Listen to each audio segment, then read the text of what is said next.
Good evening. Good evening. All right, now this is much better. Much better. Initially when I first went live, I was trying to get the rest of my steps in and I was outside. And so now I'm inside. And so yeah, let's talk about money matters. I want my people to be financially free. I want people to be conscious about money. I am not in any way, shape, or form saying that I'm an expert. I am just a woman from Atlanta that got a testimony. That's all I got. And with a lot of trial, error, mistakes. And so, yeah, and I want to share that with you. There are a few points that I want to share with you. Um, if you can come on in, like, share, and tag, and then let me know that you are here. I would greatly appreciate that as well. Please speak when you come in the room because I want to share about money tonight, and I won't take too long in like introduction because there'll be the replay. It'll be there for your leisure when you're ready. All right. So, but if you are here, please like, share, and tag. I would greatly appreciate it. Especially if somebody wants to talk about money, especially because one thing I know is what we are experiencing something in our country right now where finances money is a little funny. And so I want to share my testimony, and I'm not just randomly sharing it. I feel led to share it. Um because God did a wonder for me.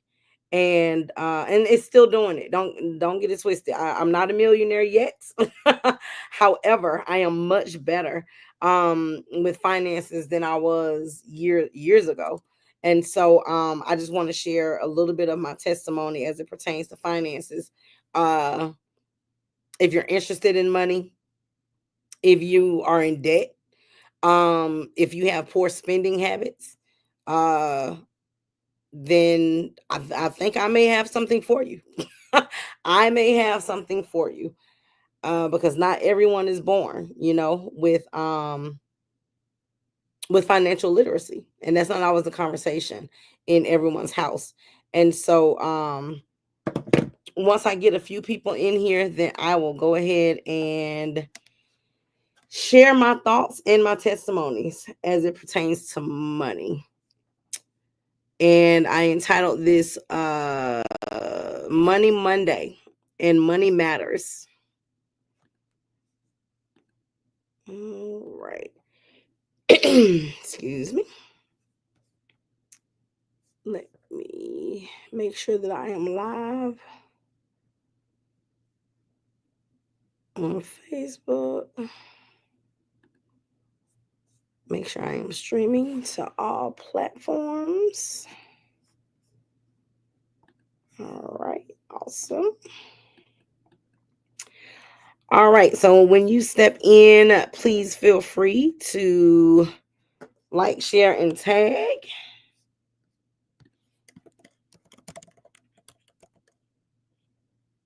Let's see. Mhm.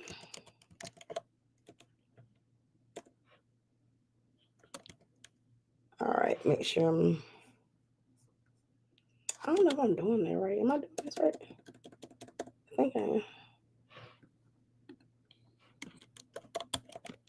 Uh, Akiko, it's so good to see you. Hello, hello. So happy to see you. Please like, share, and tag. I just wanted to share some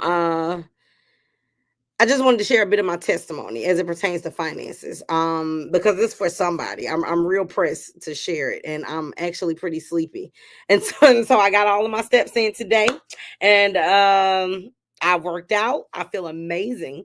I do feel like I have a little bit of a cold, so I'm about to take something and lay down. But I got to get this testimony out. And you know what? If you're interested, if you think you need a testimony about money right now, I need you to put money in the chat. Just type money. Just type money. Jared, I'm happy to see you. Teeny, I'm happy to see you. I love you so much. Type money if you think that you can use the testimony as it pertains to money.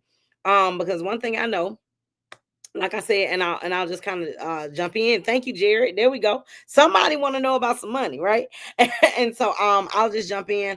I know my testimony is gonna resonate with somebody. I don't know who. I think I've learned by now how God works with me. I see these numbers and I'm like, I don't even know why I'm live. But you know what? I have a Kiko here that commented money. I got Jared here that commented money. And even if it's YouTube that I'm talking to, I got Donnell here commenting money. Hey Donnell, good to see you. My testimony is gonna bless somebody in some way, somehow. God has a beautiful way of coming back and reaffirming the obedience that I definitely try to walk in. I really do. When he tells me to walk in transparency, I do it. If he tells me to do something, even when it sounds crazy, I try to do it. Because I love God and I just, I want to help as many people as I can through my testimony. And not everybody knows every part of my story. Not every part of my story is really meant to be shared, but when God does prompt me to share certain things, then I will, because I think that it'll help. Now, unless you're just a millionaire on here and you just, got all the finance advice down and you're like a financial guru, then this may not be for you, but you can stay because I'd like for you to share some of those tips with me, actually, and the people in this chat. So but if you're not a millionaire yet and you feel like you could benefit from hearing somebody's testimony, then come on in, comment money when you come in. All right, so we'll start here. Money was not a conversation that was had in my home, right? So when I was growing up, no, we didn't sit down and have a conversation about thank you so much, Jared. I appreciate it. If you all would do what Jared did and share, I would greatly appreciate you. So money wasn't a conversation that we had in my home.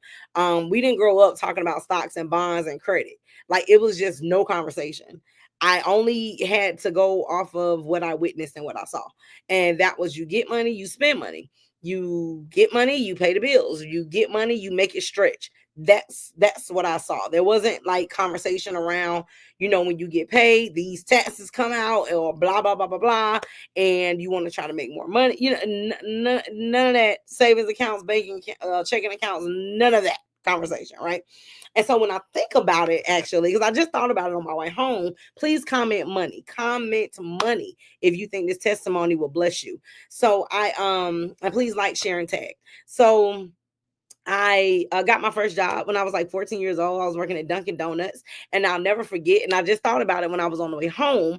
Is that my first encounter with my own money was to pay debt?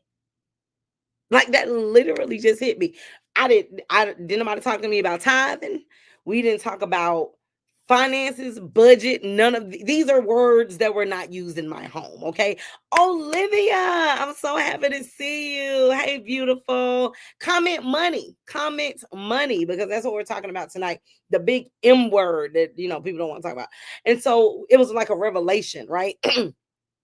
My first job, I spent giving the check to my mother to help pay bills, to help pay debt, right? Um, so that was my first interaction.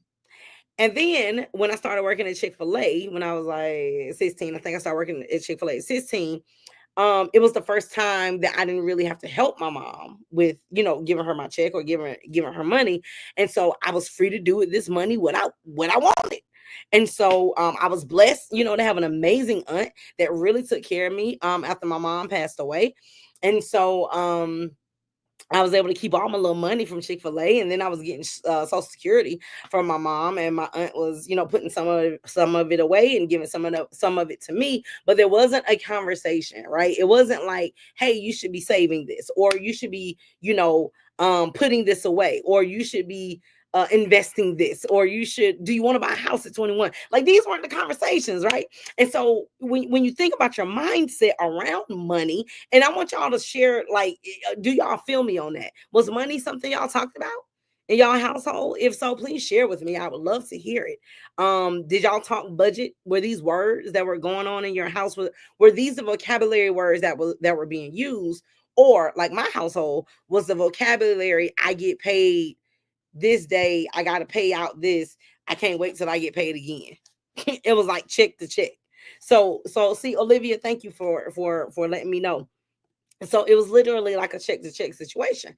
These were the vocabulary words that I was used to hearing. Check the check, debt, bill collectors, all of that, right?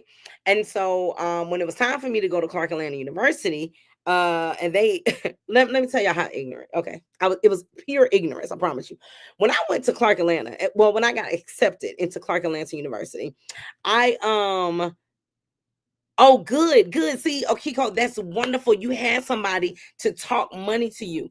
I didn't have anybody to talk money to you. Matter of fact, my first relationship, which was a long relationship, by the way, my first relationship, that was my first interaction with like money because his mom had got him a credit card at like 16, and he was like spending, he had a job, he had a car, and he was very fiscally responsible. And so I remember like going out and hearing like budget words from him. And I was like, what is that? And his dad taught him about money and all that. So he in turn eventually taught me some things as it pertains to money. But of course it wasn't enough to stick, not for a 16, 17, 18-year old, right? And so yeah, so you understand. So these were the conversations around our house. And so when I got into Clark Atlanta University, um I was like, y'all know we got to pay money to go.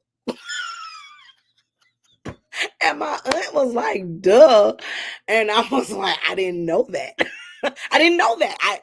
I didn't know there were like all these moving fees. I didn't know there were like matriculation fee. Like it was all this money that they wanted before I even started at Clark Atlanta. And so I was very much confused. And I was like, y'all got some money saved for me that I don't know about.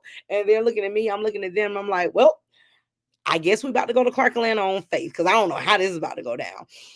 But praise God for having an aunt that put money away for my social security, for my mother passing away, and we were able to pay to at least get me in, right? I was able to do FAFSA, get some financial aid, and get through. But you know what happens as soon as you hit the campus? It's credit card central. Y'all, I don't know why they had these folks out on the promenade. Credit card this and credit card that, and you get $5,000. Why would you give an 18-year-old $5,000? Why would you do that? And then with FAFSA, I'm getting y'all. If I knew then, a Kiko. If I knew then what I know now, I would have walked away from any extra money. Like they made it sound like free money. Oh, you get a $7,000 refund check. $7,000 to a little girl from Atlanta, Georgia, that has never seen that kind of money in one place. What? Run me the 7,000. Run me the 7 grand. Okay. So here I am getting refund checks, and I'm thinking I'm good. And I do remember being responsible enough to buy my first car with a refund check, straight cash. It was a 96 Honda Civic. I did good with that, right? But what they didn't tell me is now I got to get insurance. Why didn't y'all tell me this? so it wasn't enough just to buy the car. You got to get insurance on the car. You got to make sure that the maintenance is done on the car. Now, mind y'all, my dad, bless his heart, he wasn't really around like that. And so it's not like I had a man pouring into me and telling me about my car and telling me what I needed to do. And this is what you need to, whatever. But God sustained me. Okay. So I'm giving you this idea of my history as it pertains to money. So there is no knowledge, right? So I'm in college just blowing money. That's not mine. It's loan money. Okay. Then I graduate from college. I move on my own. I don't go back home. I get my own apartment. And so now I gotta pay rent. No one's talking to me about paying rent. Nobody's talking about being on time. No, thankfully, I don't know. Some things I just caught. Some things I just caught. I read my lease. My lease said that it was due by this date. That means you got to pay it by that date. Otherwise, they put you out. And so that part was fairly easy. But what wasn't easy was getting, if y'all feeling me, I need you, I get it. This is my house. Yes, I know what you're talking about. I need y'all to comment. Talk to me. This is an engaging conversation. And so, but no one talks to me about budget, that big B word. There was no B conversations. So I have an apartment, great. I'm doing great on my own. I got my car, doing great on my own. I got a full-time job, doing great on my own. However, no one talked budget. So even though rent is due, so are the lights. And even though the lights are due, so is the what else I had to pay? Water. And whatever other bill that had to be paid, right? So at 22, 23, I'm thinking I got a little extra cash flow. I'm work. Thank you. See, Akiko, thank you. I'm working. I'm making the most money I ever made in my life. And so I think I can pay and just go out and eat when I want, go out with my friends when I want, go on a trip. Y'all, I went to Jamaica on refund money. Jamaica, whole trip. It was amazing. It was great. I had the greatest time of my life. But I spent refund money, loan money to go on a trip to Jamaica. Do you hear what I'm saying? Money burning through my pockets. And I don't have any concept of what kind of hole I am digging myself in, right? Yes, I get it. And then when it comes to the bills of the apartment, no one tells you about the deposit for and the utilities for every month. I was just out here drowning, okay? Because I was like, what is this? Like, what is all this real life stuff? Yes, I just want to run away. Absolutely, right now. Utility, all of it, right? And so, so I don't know what kind of hole I'm digging myself in, y'all. So my grandmother gets sick. I decide to and this is the other part. I guess I didn't read the lease well enough. I didn't know anything about like a 60-day notice. Like you got to give a notice to leave, right? I just go to the leasing office and I'm like, my grandma's sick. And so I got to move back with her and help take care of her. And they're like, it's not how that works. So you got to pay out the rest of your lease. Who? And thousands of dollars for somewhere I am not going to be residing? Oh no, I'm not doing that. And so then they were like, well, what's going to happen is it's going to be this thing called an eviction. I said, who? I'm just showing y'all how ignorant I was. I had to learn a lot of things the hard way. Now, it wasn't nothing but favor and God keeping me. It was God's keeping mercy. I'm telling you, through a lot of things, through a lot of financial mishaps and ignorance and not understanding. It was God keeping me. All right. God's keeping power through this financial turmoil. All right. So I do move. I write them out a little notice or whatever, but I'm like, I know I'm giving y'all a 60-day notice like y'all asked. Excuse me, but I'm actually be gone before that. And so now I don't know what that means. And so I moved with my grandmother. So now I'm working and I'm making money, but I'm not saving. And it's not like I'm paying anything, right? Because it's like a family home. Like I'm just whatever my grandmother wanted help with or needed help with, I'll help, whatever. But no one's talked to me about saving. So now I'm just blowing money that I could have been saving. Okay. These are my patterns. These are my financial this is my financial history, right? So this is my financial psychology. My financial psychology was built around debt. It was built around not having enough. It was built around excuse me, hold on to what you have because you don't know when you'll have something else. Please let me know if if you're feeling this at all. I can't be the only one. Please comment, make a comment if this was something that you also grew up with, or if you just feel where I'm coming from, or just comment and let me know that you're still here. So so this is my financial blueprint, if you will. This is what I'm growing up knowing every month or in my life as far as finances are concerned. I don't really know much about tithing. I know a little bit about tithing, but not much about tithing. But I don't trust it enough and I don't know about it enough to really like do that, right? So let me tell you where things turned for me. 2014. Okay, 2014. I'm no longer working. I can no longer afford the rent. I reach out to the person that I'm renting from at that time and I tell them about my situation. And I said, you know what? It's probably time to start trying this tithing thing.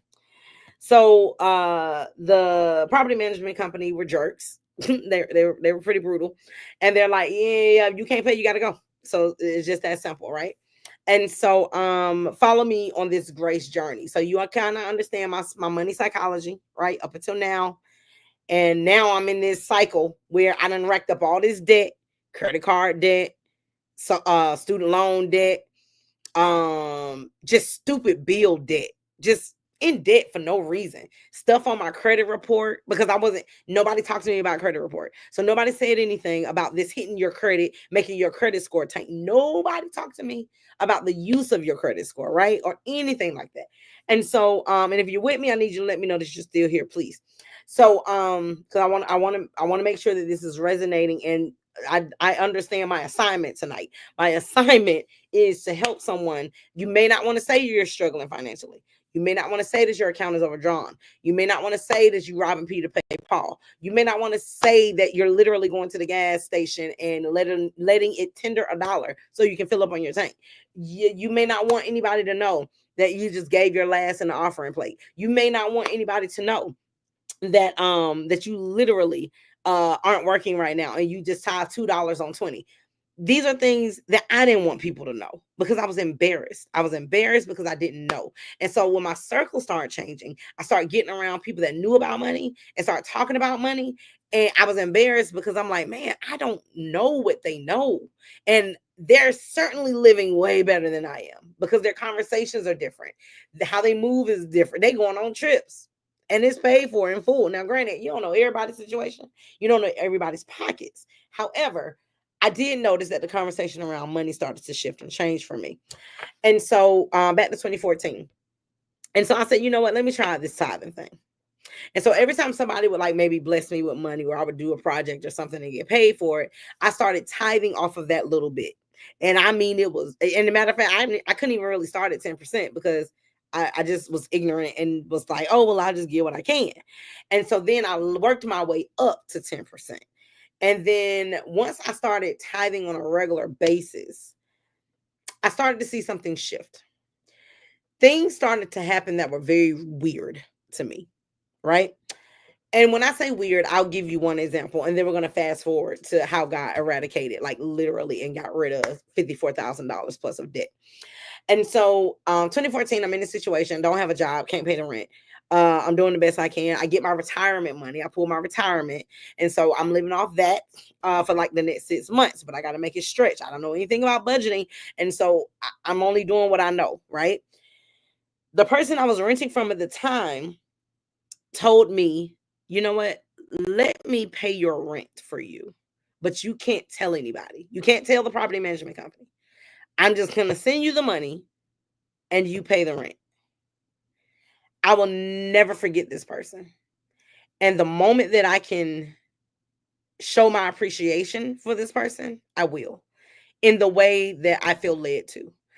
But this person showed me something about tithing because they don't understand how they were a conduit and an affirmation of me doing a new practice and receiving new favor. Now, was I consistent with it? In that time, yes. Had I fallen off before? Yes, absolutely. But you know what? I saw God work too many miracles for me to stay off of tithing. And so I always found my way back to tithing. All right. And so what kind of God is this that you literally do what you say you're going to do and swallow up the devourer for my benefit? And so I started to see God do miraculous things. And so I went from having no job to getting a job somewhere where I really enjoyed. I worked in at Emory in the Department of Cardiology, and I worked at Emory in the Department of Radiation Oncology. So during my time working there, I was making more money than I made when I was in college or when I first graduated from college. And I was like, you know what, God, this is all right. I like this kind of money. But then tithing kind of started dwindling down, and God checked me and I got back on it.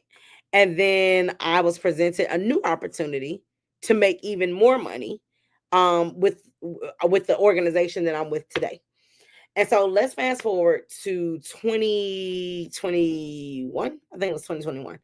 So um my tithing led me into conversations about finances and financial wealth and budgeting, um and it led me around people that would guide me and teach me. And so this is around the time that I also met Iris. Some of you may know Iris, some of you may recall her. She taught me so much about finances and money and saving and budgeting and all of these things. She made me a better person and a better steward. And with anything, it's like riding a bike. Practice makes perfect. Practice makes perfect. And so I finally got the tithing thing down, right? Finally consistent with that. And then I started delving into the budget thing. And I had to ease my way in. And as I got into the budget thing, I also started learning about credit and how credit works. And so, y'all, when I looked at my credit report, I was like, what did I do? What did I do? I had created such a financial strain for myself, 50,000 plus dollars in just debt, plus over 100 something thousand in student loan debt. It looked impossible to dig my way out of this hole. So much so, I felt a little depressed. I said, now, I done made this mess. Now, granted, it wasn't really my fault because I didn't know. And when I knew better, I did do better. I did the best I could, right? And so I kind of started beating myself up, feeling condemned, not convicted. And it took for Iris and it took for financial teaching and things of that nature to really coach me into understanding the principles of money. And so I found this book called let's see, I think it's called King Solomon, Richest Man in the World. The Richest Man Who Ever Lived, King Solomon's Secrets to Success, Wealth, and Happiness. So I got that book. That book changed my life. And so I started doing some different practices, right? I started switching things up. If you're still here, please let me know. Put money in the chat if you're here and watching. I'm just about done. And so I began to look at my credit report, and I said, okay, I don't know what to do as it pertains to this. Somebody told me about this guy named Dave Ramsey. I was like, okay, I don't know who that is, but I'm gonna research Dave Ramsey and see what he's talking about. And so I researched Dave Ramsey, and I began to follow some of those methods. Snowball, there we go, Donnell. Money bag. You hear what I'm saying? And so I started following some of Dave Ramsey's practices. And dealing with, he talks about the snowball effect, where you deal with the smallest debt first and then work your way, backwards to the largest debt, so then that way you feel like you've accomplished something. And so I started doing that, and y'all, let me tell you how God showed up for me. So I started being open and transparent about my journey and getting rid of this debt, and God started sending angels. Do you hear me? People just asking me what debt do I want them to pay. Y'all, I can't make this up. People are hitting me up asking me, hey, what bill you want me to pay? Just sending me money. Tell me something. I want to see you get out of this $50,000 hole. So over the course of a year, 1 year, 1 year, 1 year, okay, I cancel $54,263.91. I got the number to the T because I kept every bill. I kept every negotiation that God blessed me with. I'm talking from I owe 3,000, and they'll take 800, and somebody blessing me with 400 to pay it off. These were the things that started happening. So let me say that to say this, and I'm about to wrap up. When you make up your mind and you partner with God about a thing, he will begin to send supernatural help for you. But you got to be honest about your journey. You got to be transparent about your journey, and you have to let God lead you on what to say and what to do. I didn't tell anybody that I told about my journey for them to give me money or for them to pay off debt. I simply shared when God told me to share, and it ended up blessing them. They ended up learning some things from me, and in turn they just ended up blessing me, because that's just who God is. And so, and then mind you, I'm tithing regularly at this particular point, right? So I've matured enough where tithing was a non-negotiable. It is a non-negotiable. I won't even say that right now. So anyway, excuse me. So 2020, we cleared $54,263.91. 2021, now I'm focused on budgeting and saving. All right.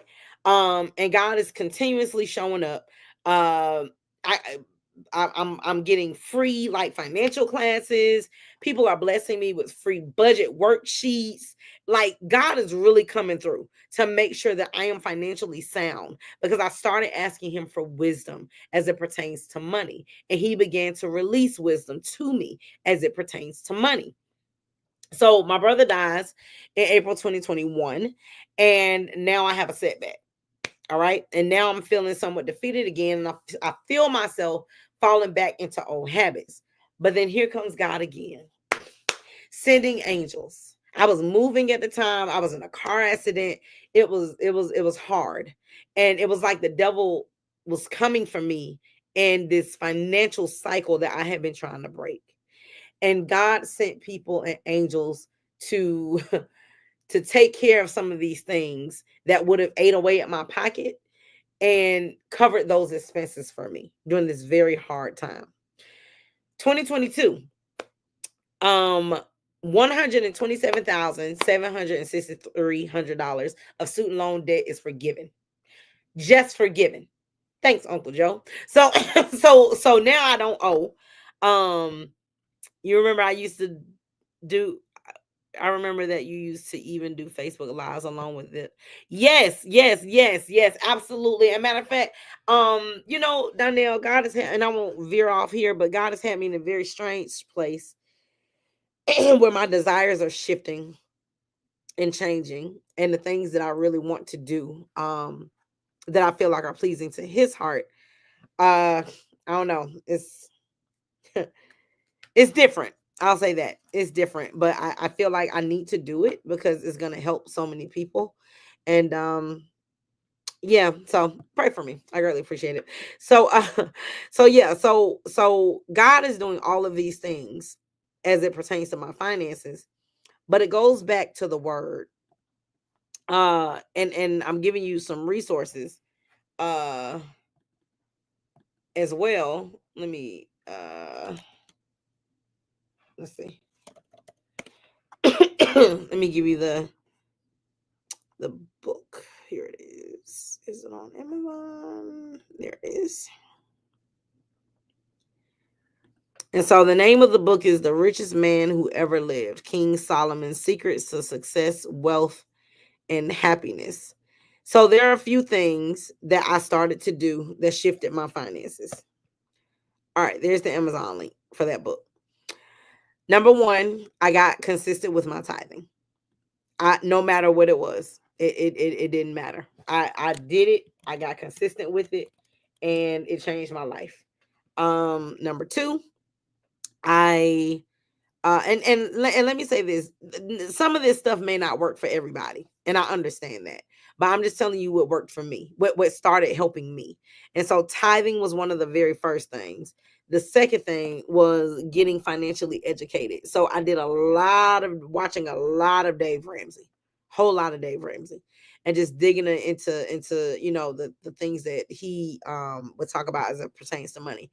And then I kind of found my way to other trustworthy sources as it pertains to financial resources. And then I also began to notice that my circle started changing, where I was around people that uh they knew what to do with money. Money came through their hands, they knew what to do. They knew how to buy real estate, and they knew how to flip houses, and they knew how to make rental, residual income. I I for the first time I knew somebody that owned several apartment complexes. I never met anybody like that.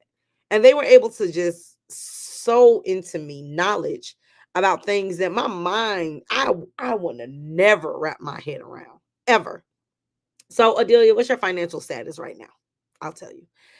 I'm not gonna say everything, but I'll tell you what I think will bless you, and then I'm ending.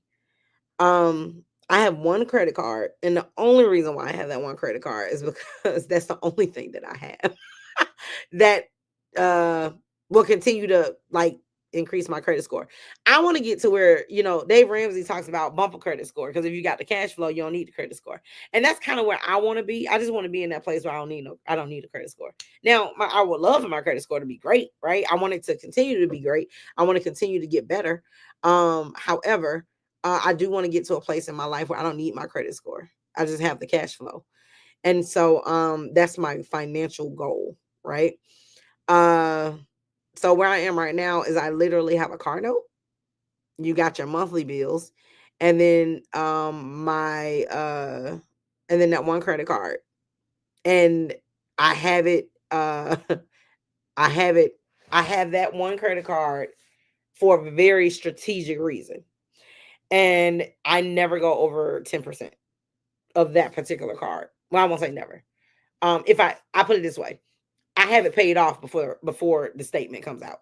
And so it doesn't reflect. Let me say that. It doesn't reflect that I've used it. Let me say that. But I have that credit card for a very strategic reason. There is, by the grace of God, there are some student loans that are still on there that I do believe will be forgiven here soon. Um by faith and by deed. And I have been tithing more than I actually get paid. And so, because of that very thing, I did receive a raise this year by the grace of God.